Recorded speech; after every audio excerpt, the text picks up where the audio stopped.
Shalom, selamat pagi Bapak Saudara kasih Tuhan. Mari pada saat pagi hari yang cerah yang indah ini, yang Tuhan berikan pada setiap kita,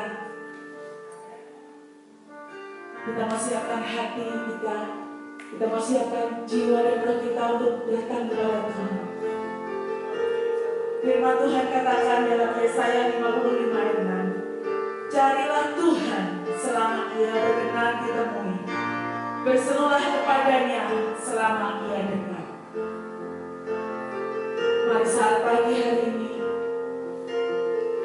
kita mau cari Tuhan, kita mau cari wajahnya, kita mau agungkan Dia, kita mau berikan persembahan yang terbaik, pujian kita, syukur kita, karena Dia Allah yang layak untuk dipuji dan disembah.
sia-siakan waktu pagi hari ini.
Yang dahsyat dan luar biasa Tuhan. Saja Bapak Ibu Saudara kembali berdiri.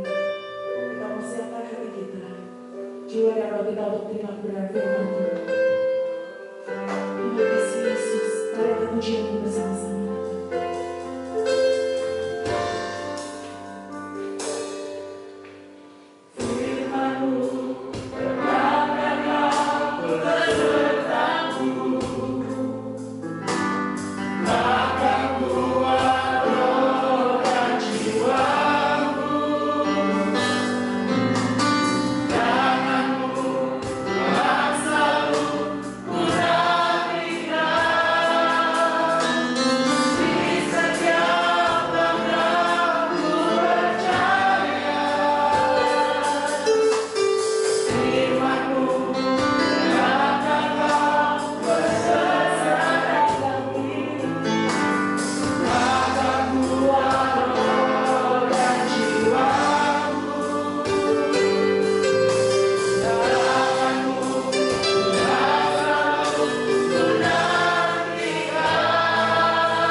cita karena kami merayakan keselamatan yang datang dari Engkau.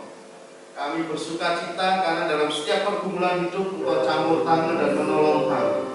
Karena dalam setiap persoalan kami Engkau memberikan firman-Mu yang menguatkan kami, yang memberikan hikmat kepada kami.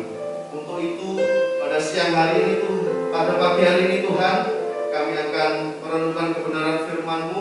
Biarlah Engkau siapkan hati kami, dengan rendah hati kami membuka hati pikiran kami, dan biarlah firman-Mu itu mengajar kami, juga menyatakan kesalahan saat kami berdosa di hadapan-Mu, dan meluruskan jalan kami yang bengkok. Hamba-Mu yang akan menyampaikan renungan ini, kiranya Tuhan memberkati dan juga mengurapi, sehingga apa yang disampaikan benar-benar hikmat dari surga, bukan kepandian manusia.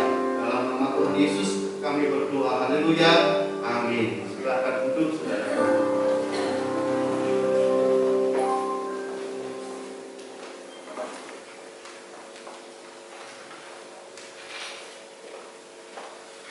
Ya, salam, selamat pagi. Terima kasih pada Pak Gembala yang mempercayakan pemberitaan firman pada kami.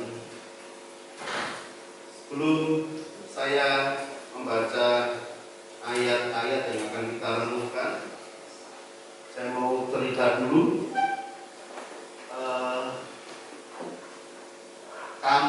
Saya dan istri kadang-kadang keliru saat akan menaiki mobil kami, karena di depan kami itu ada mobil yang persis.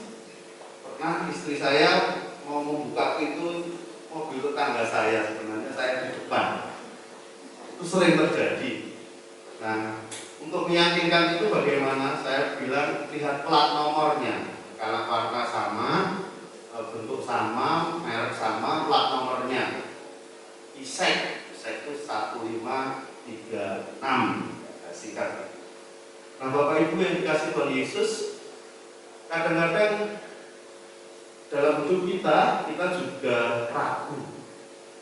Apakah sesuatu ini dari Tuhan? Apakah sesuatu ini benar-benar merupakan perintah Tuhan, atau benar-benar merupakan sesuatu yang diberikan Tuhan? Itu yang terjadi. Nah, kita harus meyakini melalui apa? Melalui firman. Kalau saya tadi menasihati istri saya melalui apa yang tertulis di dalam plat nomor itu, tapi kalau kita melalui firman Tuhan. Nah, pagi hari ini kita akan melihat kisah Yohanes Pembaptis yang tiba-tiba ragu apakah Tuhan Yesus itu Mesias, karena posisi dia di penjara oleh Herodes. Nah, padahal kita tahu bagaimana seorang Yohanes Pembaptis ini dengan sungguh luar biasa melihat bagaimana burung merpati hinggap Roh Kudus, ya, kepala Tuhan Yesus, bahkan mendengar suara, inilah anakku yang kukasihi, kepada dialah berkenan. Ketika Yohanes di penjara bertanya, apakah Yesus itu benar-benar Mesias? Mari kita buka Lukas 7. Lukas 7 ayat 18 sampai 23. Lukas 7 ayat 18 sampai 23. Ya, akan saya baca. Demikian firman Tuhan. Ketika Yohanes mendapat kabar tentang segala peristiwa itu dari murid-muridnya, ia memanggil 2 orang di antaranya dan menyuruh mereka bertanya kepada Tuhan, engkaukah yang akan datang itu, atau haruskah kami menantikan seorang yang lain? Ketika kedua orang itu sampai kepada Yesus, mereka berkata, Yohanes Pembaptis menyuruh kami bertanya kepadamu, engkaukah yang akan datang itu, atau haruskah kami menantikan seorang yang lain? Pada saat itu Yesus menyembuhkan banyak orang dari segala penyakit dan penderitaan, dari roh-roh jahat, dan dia mengaruniakan penglihatan kepada banyak orang buta. Nah, Tuhan Yesus menjawab mereka, muridnya Yohanes ini, pergilah dan katakanlah kepada Yohanes apa yang kamu lihat dan kamu dengar. Orang buta melihat, lumpuh berjalan, kusta tahir, tuli mendengar, mati dibangkitkan, dan kepada orang miskin diberitakan kabar baik.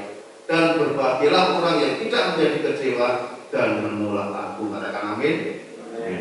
Bapak Ibu, ketika saya membaca surat ini, ayat ini saudara, saya begitu heran. Bagaimana seorang Yohanes Pembaptis meminta konfirmasi, sekali lagi meyakinkan apakah Yesus yang dia lihat, yang dia baptis, yang kepadanya Roh Kudus turun dan ada suara dari surga itu benar-benar Mesias. Ya.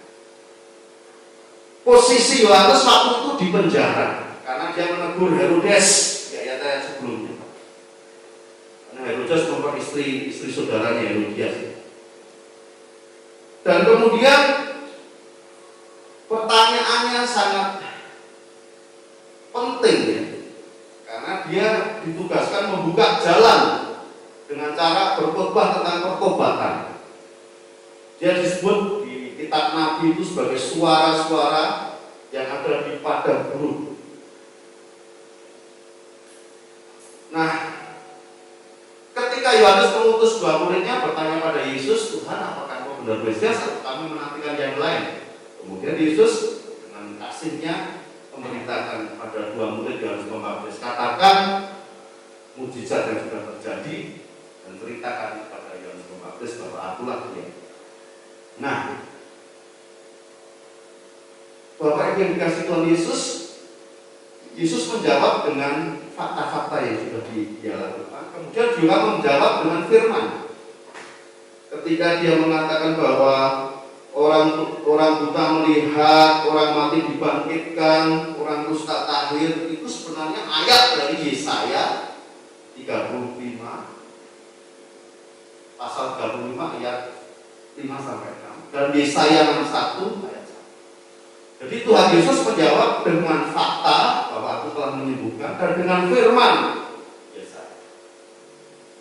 Akhirnya kedua murid Yohanes Pembaptis itu Yohanes Pembaptis yang memang dia. Nah, Bapak Ibu yang dikasih Tuhan Yesus, saya bertanya-tanya kenapa Yohanes Pembaptis sampai meminta konfirmasi sekali lagi. Padahal Bapak Ibu, Yohanes Pembaptis adalah anak Zakaria Elisabet yang lahir dengan mujizat. Dia diberi firman untuk berkhotbah tentang pertobatan dalam menyambut Tuhan Yesus Kristus, Sang Mesias. Suara yang ada di padang gurun, bahkan dia membaptis orang, termasuk membaptis Tuhan Yesus, dan dengan penuh mujizat dia melihat burung merpati hinggap pada Tuhan Yesus dan ada suara. Dan itulah Mesias yang sejati. Kemudian dia memberitakan kabar baik. Pertanyaannya, kenapa masih ragu? Mengapa masih minta konfirmasi? Saya merenungkan hal ini. Apakah mungkin karena dia berada di penjara dan akhirnya nanti akan dipenggal kepalanya oleh Herodes, sehingga dia tahu apakah benar ini Mesias? Kalau Mesias kok saya berada di penjara dan nasib saya sebentar lagi akan ditentukan. Apakah dia Mesias? Mungkin Yohanes juga bertanya-tanya, kenapa bangsa ini masih dijajah Romawi? Kok Mesias yang ditampilkan mungkin anak tukang kayu? Padahal dia sudah mendapat firman, sudah dapat konfirmasi, bahkan membaptis dia dan berkata membuka tali kasutnya pun aku tidak layak. Dia akan membaptis kamu dengan api dan Roh Kudus. Itu pertanyaan yang kita renungkan, saudara-saudara. Nah, kadang kita mengalami krisis iman seperti Yohanes Pembaptis ini. Kapan? Ketika kita berada di dalam kondisi yang tidak nyaman seperti Yohanes Pembaptis itu. Kadang kita ragu ketika berada mengenakan secara fisik, kita pun ragu seperti Yohanes Pembaptis. Benarkah Yesus Tuhan itu juru selamatku yang menolong aku, yang mengasihi aku? Tapi mengapa kondisiku keadaannya seperti ini? Itu yang sering saya dan Bapak Ibu Saudara alami. Jadi ukuran Yesus Tuhan Juru Selamat Mesias adalah bagaimana kondisi kita yang nyaman. Tapi kalau kita tidak nyaman, mungkin bertanya-tanya.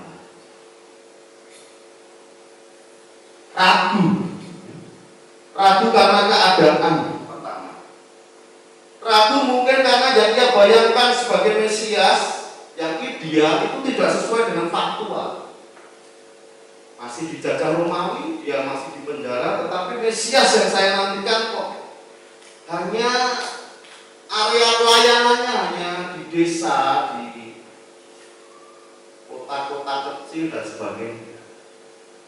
Kok tidak langsung membebaskan bangsa Israel dari penjajahan Romawi, dia sebagai seorang tentara yang besar seperti Daud bisa mengalahkan Filistin, atau seperti Salomo dengan segala kemegahannya dan hikmatnya.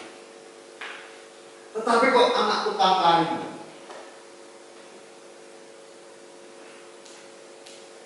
Padahal Yohanes Pembaptis begitu dikasih Tuhan, diberi firman, bahkan dia dianggap sebagai orang yang membuka jalan bagi Mesias. Dan itu juga sering terjadi dalam kehidupan kita. Pada level seperti ini, Bapak Ibu, saya sudah menjadi Kristen puluhan tahun. Terkadang mungkin juga dialami Bapak Ibu Saudara. Kita sudah pelayanan, bagaimana kita pelayan dengan semangat, bagaimana kita memberitakan Injil, bagaimana kita melayani orang-orang dan jemaat, bagaimana kita berkontribusi menata gereja, berperan sangat aktif, sangat penting, sangat dibutuhkan. Bahkan kita punya semangat untuk terus melayani seperti Yohanes Pembaptis. Tetapi ada masanya ketika kita kadang-kadang mempertanyakan, aku di pelayanan tapi kok orang ini tadi seperti Yohanes Pembaptis kok ini penjara, isinya kok tidak powerful, tidak kuat seperti raja yang hebat yang akan membebaskan bangsa Israel dari Romawi. Ini pertanyaan yang ada dalam kehidupan. Lalu mungkin ada krisis iman. Betulkah Yesus Juru Selamat? Benarkah kalau saya tetap ikut Tuhan dalam keadaan seperti ini? Nah, tetapi Tuhan kita adalah Tuhan yang penuh kasih, penuh hikmat. Apa jawab Tuhan Yesus? Menurut Yohanes katakan, orang buta melihat, orang tuli mendengar, orang mati dibangkitkan, orang kusta tahir, pada orang miskin diberitakan kabar baik. Tuhan Yesus memberi firman, kembali ke firman. Dan Tuhan Yesus mengingatkan akan fakta yang ada. Pengalaman pelayanan Tuhan Yesus. Ya, katakan pada Yohanes, akulah. Dan saya yakin Yohanes Pembaptis pasti akan. Karena sudah dikonfirmasi Tuhan, ya dia percaya. Dia mati di penggal kepala pun tidak ada masalah. Karena persoalannya itu bukan bagaimana dia pelayanan dengan baik, hidup nyaman, terkenal atau tersohor atau melakukan banyak mujizat. Bukan itu persoalannya, adalah bagaimana Yesus diberitakan. Hidupnya nggak penting. Maka dia pernah berkata, dia harus semakin besar, saya harus semakin apa saudara? Itulah yang harus berkata. Nah, Tuhan kita Yesus Kristus perlu kasih menjawab dengan hikmat yang luar biasa. Nah, Bapak Ibu yang dikasih Tuhan, jadi Tuhan Yesus mengkonfirmasi, ya, dengan firman dan dengan fakta-fakta perbuatan ajaib yang sudah dilakukan. Nah, baik bagi kita, Bapak Ibu Saudara, tidak salah kita kadang pada kondisi krisis iman yang mungkin mulai meragukan kita. Dalam arti perenungan, dalam arti refleksi, dalam arti memikir-mikirkan kehidupan kita, pergumulan kita, persoalan yang kita hadapi. Benarkah Tuhan adalah Juru Selamat yang nanti akan menolong pelajar? Apalagi dalam pergumulan sakit penyakit, pergumulan ekonomi, pergumulan hubungan sosial dan ditolak orang. Mungkin ada konflik dengan keluarga yang membuat kita kecewa, yang membuat kita sakit hati, yang membuat kita jauh dari kehidupan yang nyaman. Kita akan bertanya-tanya, benarkah Yesus Tuhan dan Juru Selamat yang akan campur tangan dan menyelesaikan persoalan? Itu pasti. Saya pun juga dengan keadaan seperti ini, apakah saya akan terus ikut Yesus dengan setia? Tapi nasihat Tuhan sungguh luar biasa. Dia memberikan firman Yesaya dan Yesaya 61. Tuhan Yesus mengingatkan pekerjaan-pekerjaan mujizat yang sudah dia lakukan. Dan Yohanes berkata, nah saudara, ketika kita mengalami hal itu, mari saudara kembali kepada firman. Langit bumi boleh berlalu, tapi firman kekal selama. Amin, saudara. Firman itu yang mengajar, mendidik, menguatkan. Firman itu adalah Allah itu sendiri. Tak henti-hentinya kita harus selalu berjumpa dengan Tuhan melalui firman. 24 jam sehari kita sisihkan waktu untuk merenungkan. Kadang saya juga membuka bacaan renungan yang dibagikan Pak Gembala, ayatnya urutan dari saya. Satu firman masuk dalam hati. Kadang pas di mobil, di kendaraan, di mana kita nyetel lagu rohani yang juga memperkatakan firman. Satu kekuatan masuk. Kadang kita bergaul dengan orang-orang seiman, mungkin mentor kita, mungkin bapak, kakak rohani kita, firman masuk. Kuat. Firman. Kalau kita lepas dari firman, saudara, apalagi menghina firman, itulah itu. Dan Yesus mengingatkan teks Yesaya pada Yohanes. Kamu itu loh adalah suara yang dimakan burung itu, saya ingatkan lagi ya. Saya ingatkan pelayananmu. Kamu lahir dengan penuh mujizat karena Zakaria dan Elisabet itu dilakukan. Yohanes menghadapi hukuman penggal pun tidak masalah. Ketika itu hal terjadi, Stefanus yang memberitakan kabar baik pada orang Yahudi bahwa Yesus Mesias dirajam batu pun dia justru melihat kemuliaan Allah. Amin, saudara.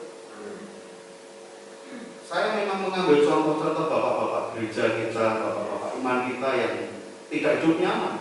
Bahkan kadang jarang yang hidup nyaman, saudara. Paulus itu bagaimana, saudara? Penjara, disiksa. Terus apalagi saudara, dalam sejarah dia disalib, banyak penganiayaan, kehidupan jauh dari nyaman. Stefanus apalagi ya. Mungkin kita masih mending dalam konteks hari ini, saudara. Kita masih beribadah, masih boleh bergerak, boleh bernafas, kita masih bisa berjalan, menggerakkan tubuh kita, masih bisa melihat, masih bisa mendengar.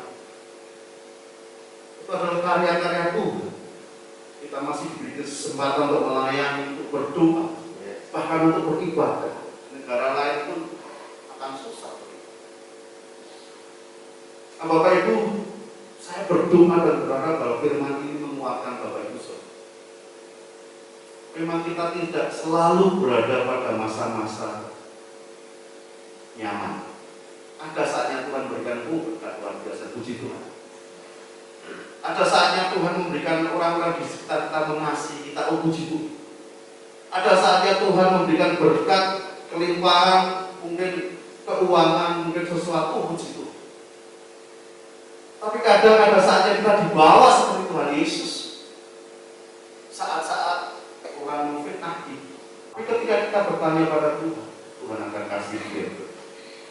Mari kembali ke firman dan merenungkan saat-saat indah kita bersama Tuhan. Bagaimana kita dipakai Tuhan seperti Yohanes Pembaptis dipakai Tuhan membuka jalan pertobatan, membaptis pertobatan, mengkhotbahkan kabar baik bahwa Mesias sudah datang. Amin, saudara. Biarlah renungan ini menjadi kekuatan bagi kita. Masa pandemi ini tetap kuat bersama firman. Amin. Tetap kuat bersama pengalaman-pengalaman mujizat dan ajaib bersama Tuhan. Kita ingat. Baikkan. Niscaya iman kita akan terus.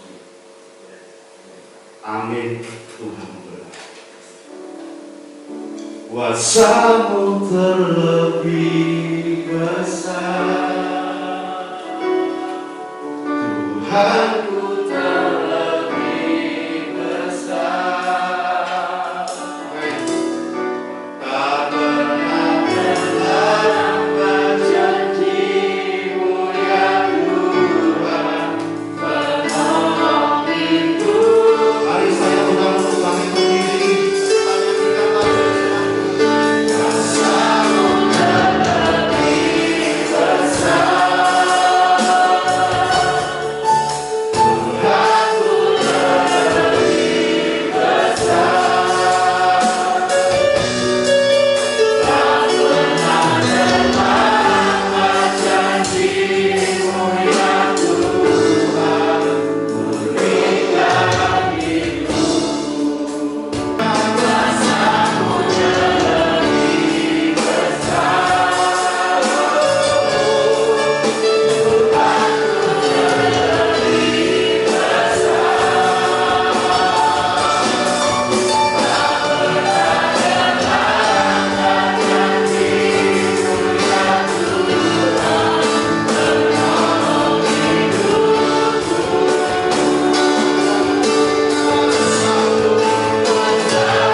Firman-Mu mencipta, Firman-Mu berkuasa. Karena pada mulanya adalah Firman, dan Firman itu tinggal di antara kita, dan Firman itu adalah Engkau sendiri Tuhan. Maka pada saat ini kami berdoa buat saudara-saudara kami yang dalam keadaan sakit, buat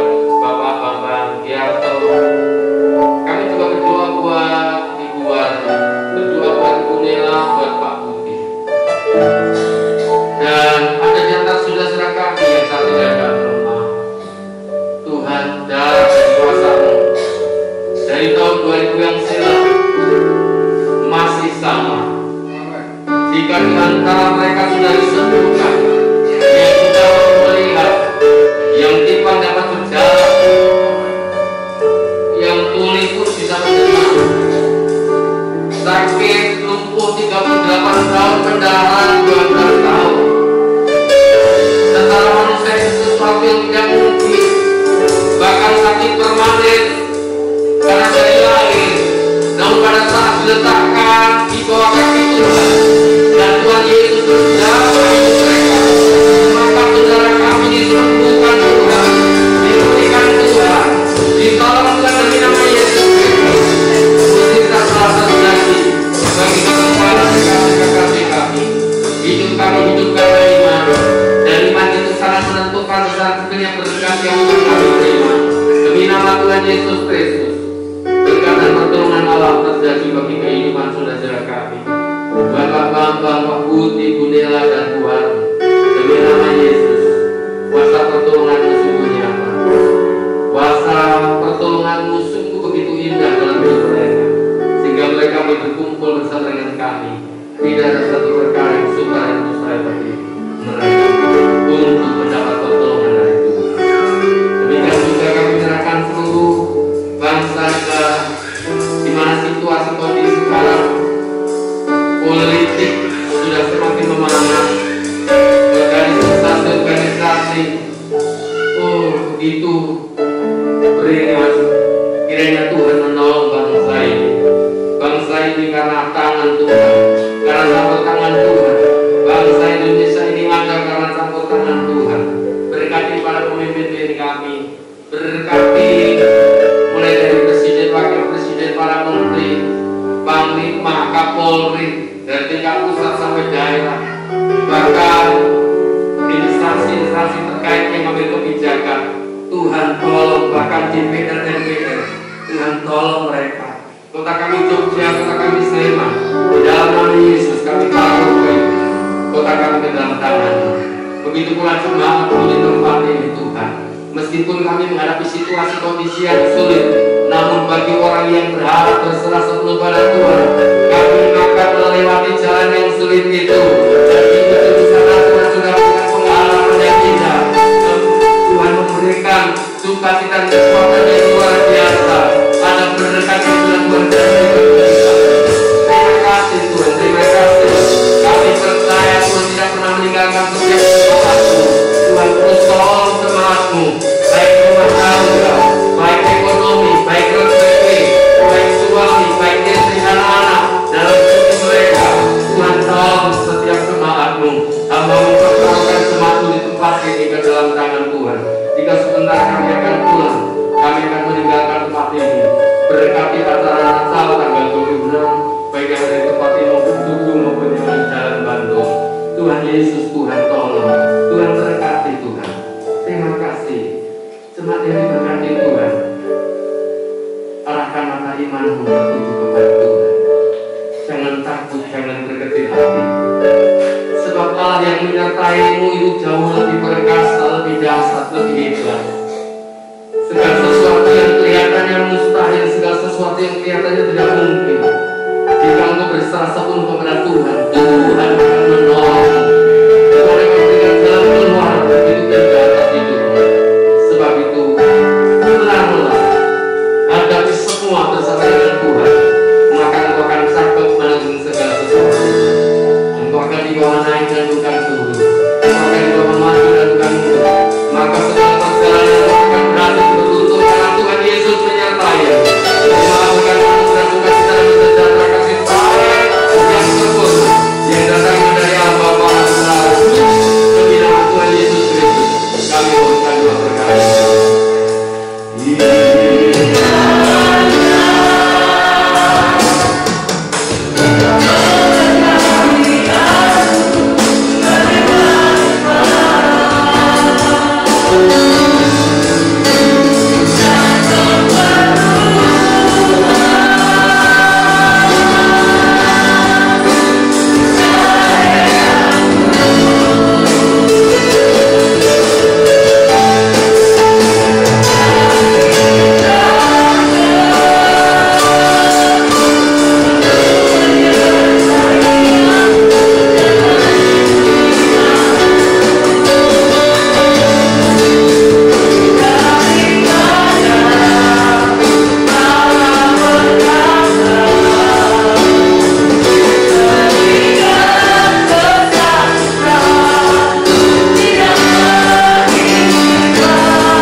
boleh menghadapi hari-hari depan kami bersama Engkau, dengan Engkau, dan menang dengan Tuhan. Terima kasih Tuhan. Kami mengucap syukur buat ibadah pagi hari ini. Di dalam nama Tuhan Yesus Kristus, Juru Selamat kami yang hidup. Kami sudah berdoa. Kami akhiri ibadah kami. Amin. Selamat berhari Minggu, Tuhan Yesus memberkati.